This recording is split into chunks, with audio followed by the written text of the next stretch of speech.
Hey everyone, Quilt Roadies here, and as you know, it's the weekend, and so it's going to be a quilting weekend or prepping weekend, mostly prepping. But I just wanted to give you some updates about the Quilt Roadies.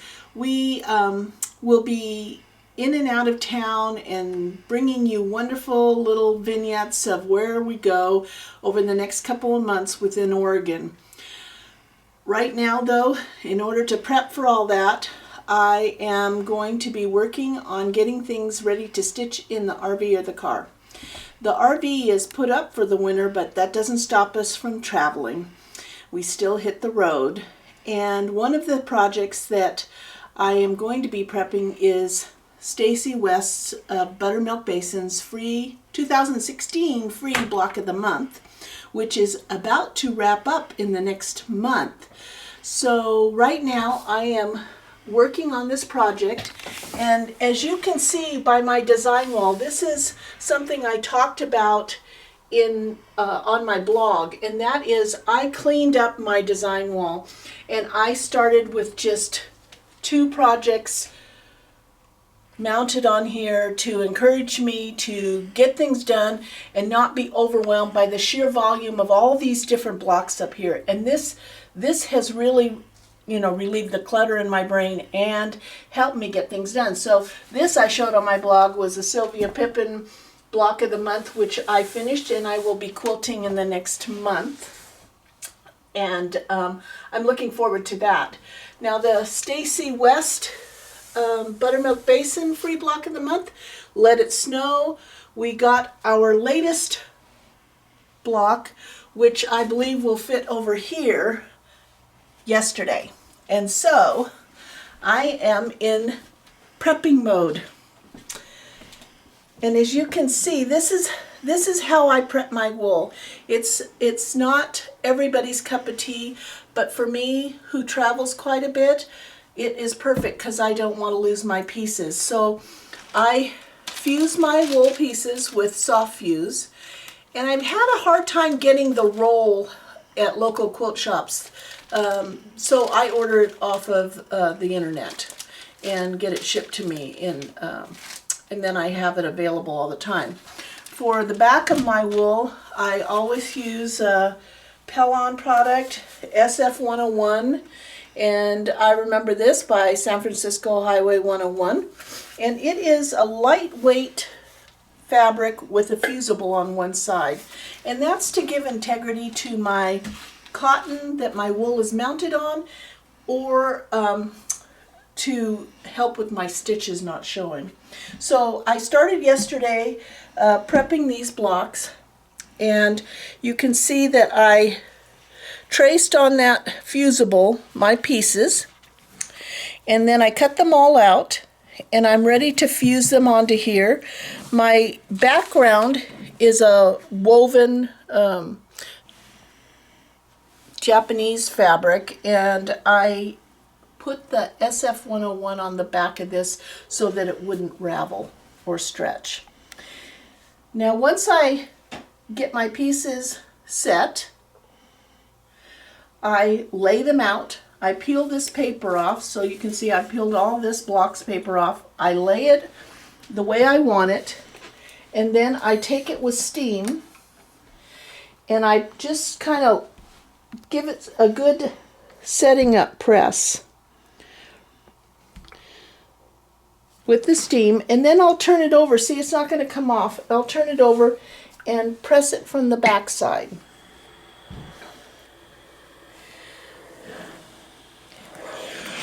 And then I know when I'm traveling, this thing is going with me. I'm not going to lose any piece of that. So that I've shared with you before, but it's a reinforced tip today.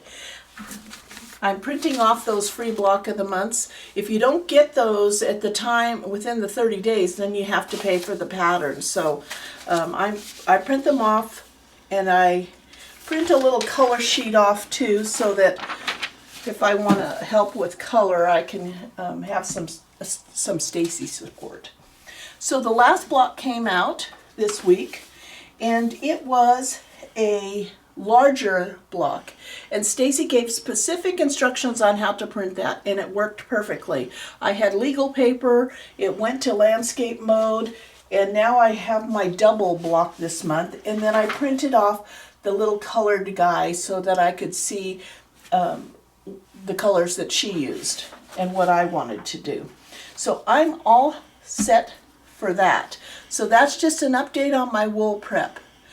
Next, I got a request to show how I use the Trellis Stitch, which Sue Spargo teaches. So we'll do that next.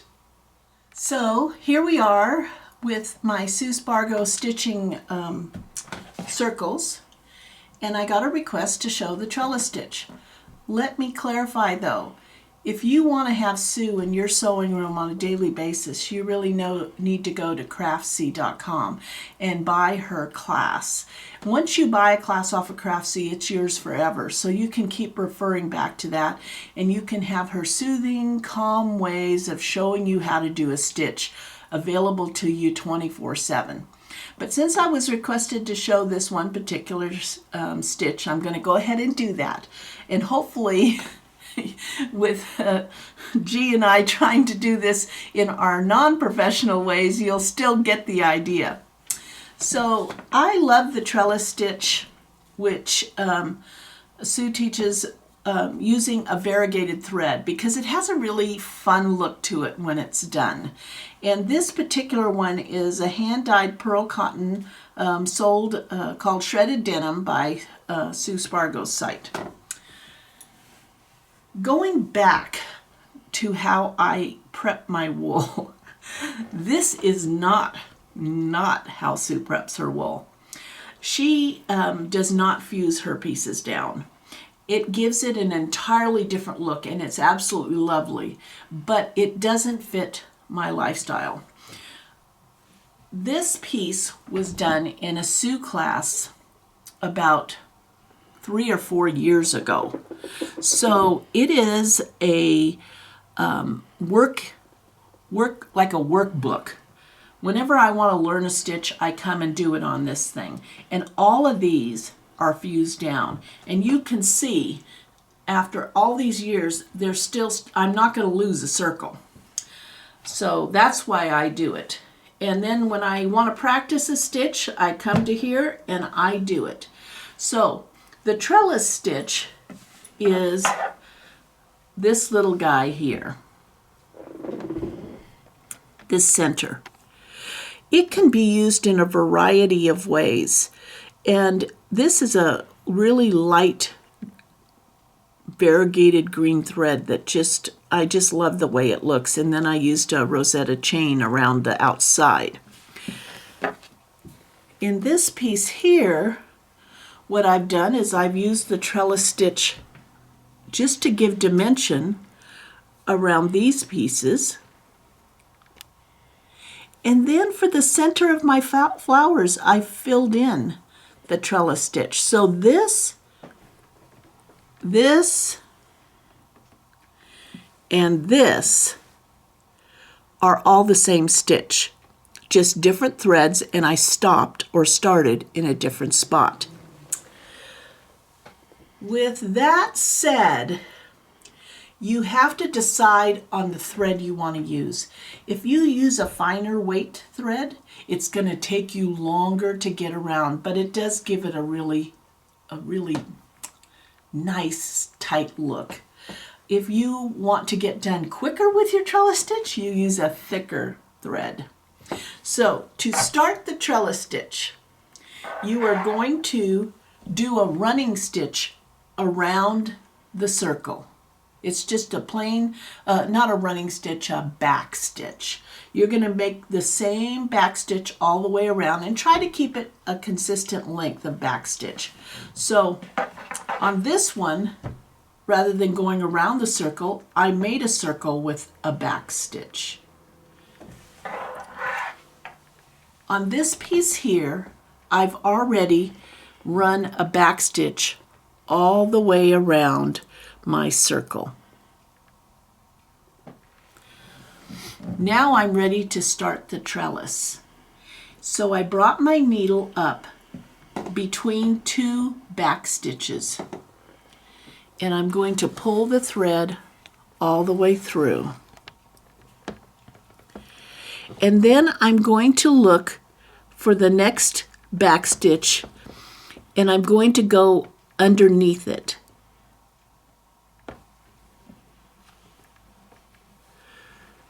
So let me just go over here to this back stitch. I'm going to go underneath it. Then I'm going to bring my thread where I came up across the needle and around the back. Did you see that? So I brought my needle underneath the back stitch, and I bring my thread across the needle and around the back, and then I'm going to hold it over here. So my needle's kind of trapped now. Then I'm going to push the needle, and I'm going to pull the thread while still holding it like that. So it makes this little knot. Then I'm going to go to the next back stitch, and I'm going to bring that thread across the top of the needle, around the back, hold it with my thumb, push the needle through, and pull the thread, and make a little knot. Going under the back stitch, bringing the thread across, around the back, hold the thread, push the needle, and bring it through. And now see, I have 3 little knots there. And I'm going to do this all the way around my circle.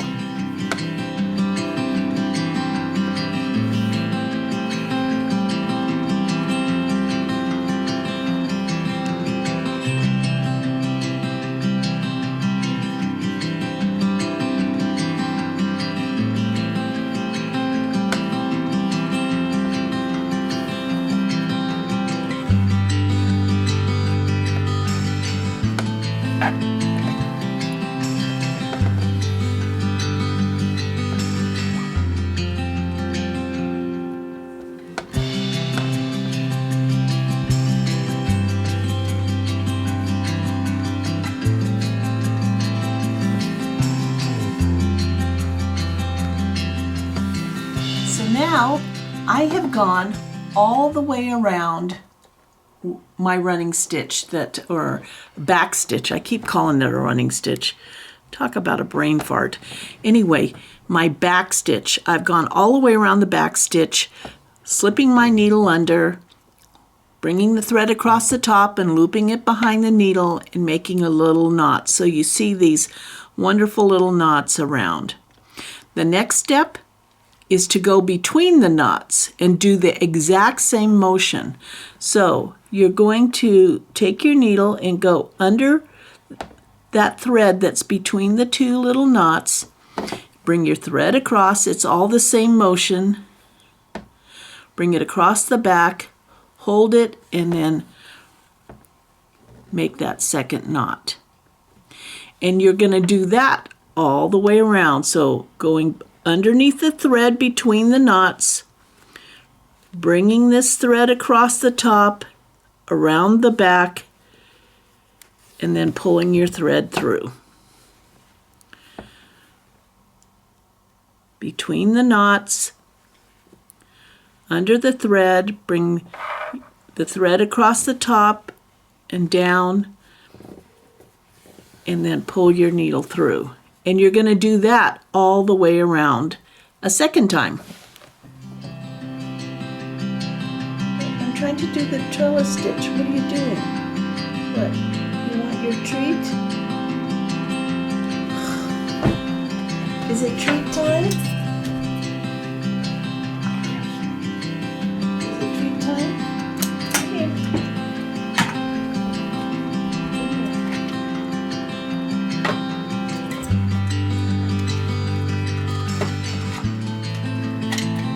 Sit.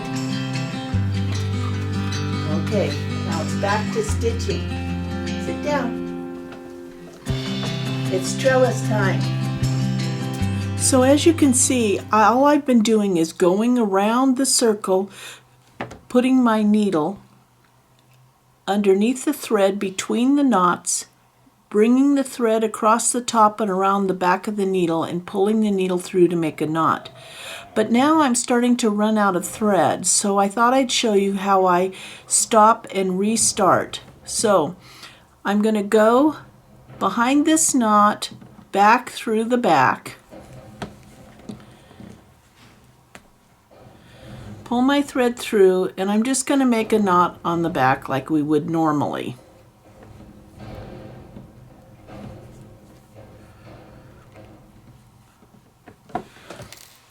Then I'm going to cut this off, rethread my needle,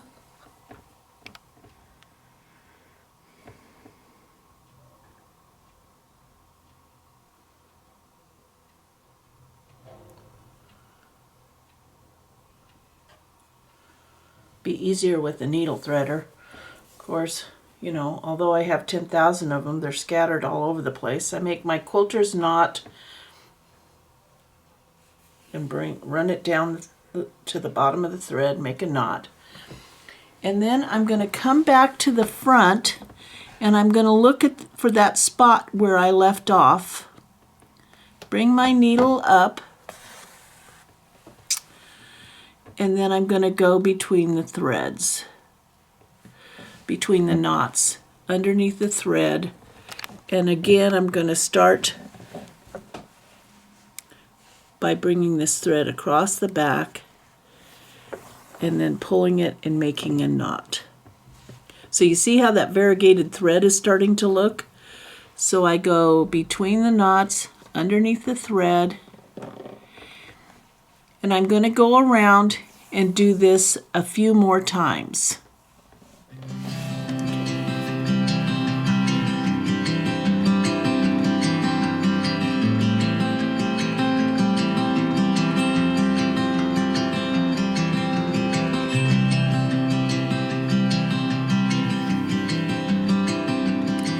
So you can see how I've been making my way around, going in between the knots, coming up, wrapping the thread across the top and around the back, and pulling the needle through to make a knot.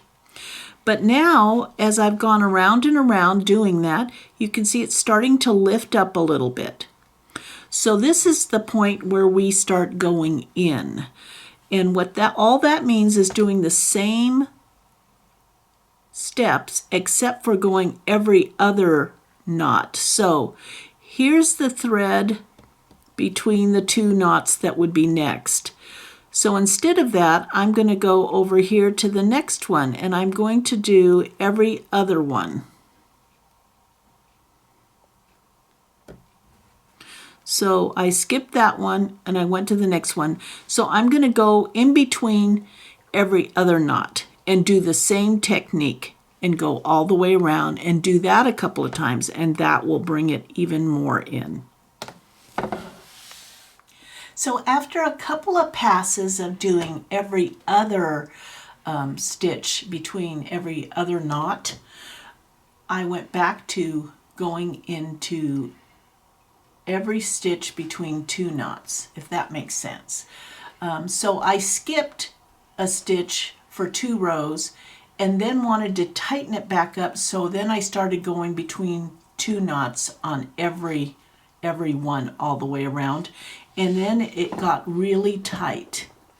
So you can see that this trellis stitch is now complete and I'm at the center. The thing about the trellis, kind of like a braided rug, if you make a mistake, it really doesn't show up. So I wouldn't fret about it if you missed one pass or missed one stitch. But now I'm at the center, so I'm going to go right through the center and pull that thread and pull that down. And there is a perfect trellis stitch all the way around and complete. Don't I feel smug? So now I hang this back up and wait until I decide to practice the next stitch. So making yourself one of these little circle panels is a great way to reinforce stitches you already know and to practice new ones.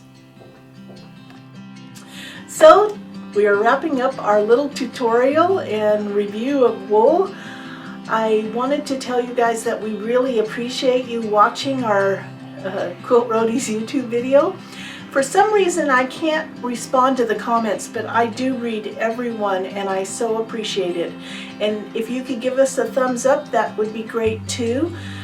We sure are having a good time with it.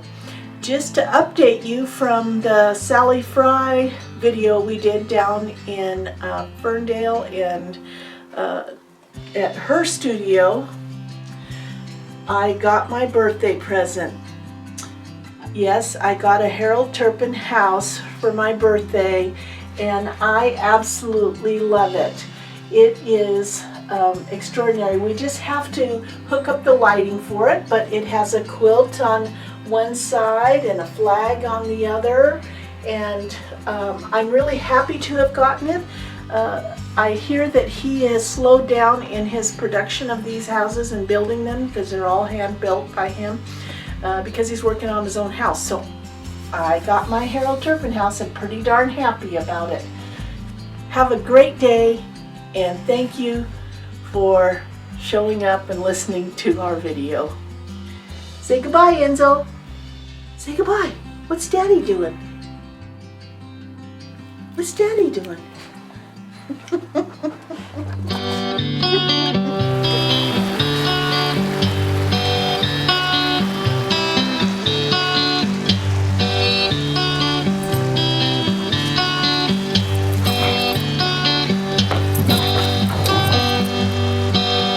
Yes.